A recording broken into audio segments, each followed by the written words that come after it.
Okay, we're going to create an H5P activity which is similar to JQuiz, so a multiple choice.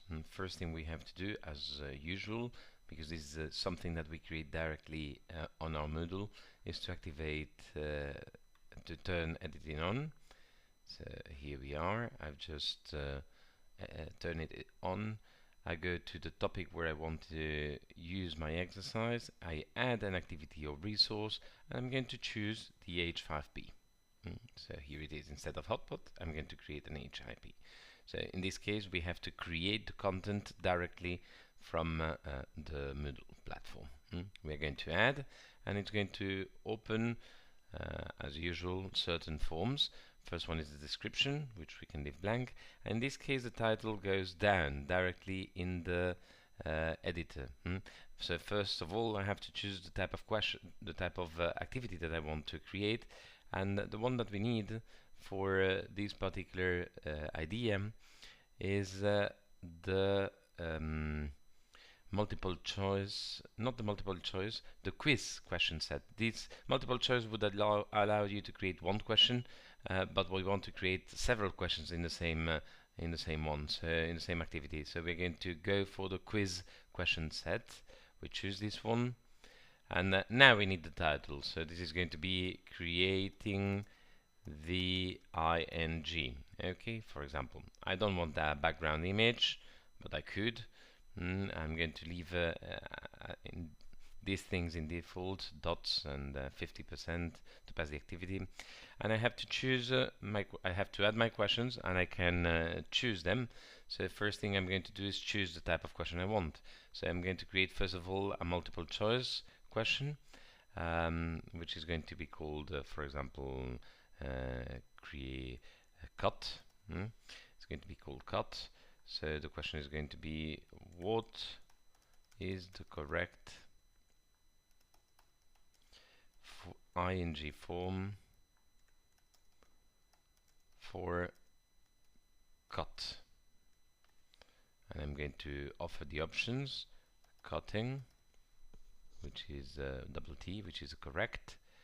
I'm going to offer cut in with one T, which is wrong. And I'm going to add an option because I want more options. I'm going to use cutting, which makes no sense, and a fourth option, which is cutter, which makes no sense neither, right? So we can also give some feedback if we want to, which is always a nice idea. So, for example, if the answer is selected, we could choose something like remember to duplicate if the word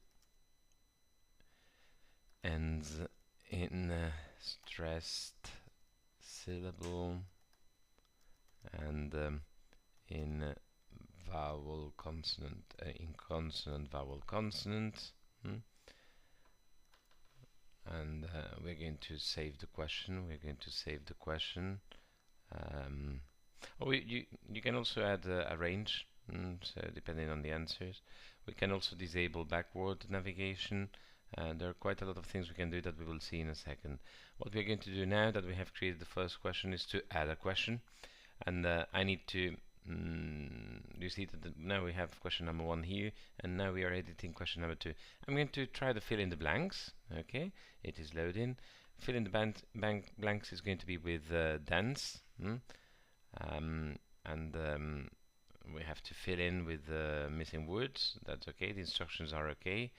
So the blanks here are added with an asterisk in front and behind the correct word or phrase, right? So I'm going to write something like the correct form, ing form of the verb to dance is dancing, right? So I'm going to use an asterisk before and after the correct word. And basically that's it. I'm going to add another question, and you would do this with as many as you want, right? You could create drag and drop, fill the blanks, mark the words, drag text, true and false questions. Let's create a true and false, for example. So this is going to be with the verb to stop. So the correct form of the correct ing form for the verb to stop is stopping.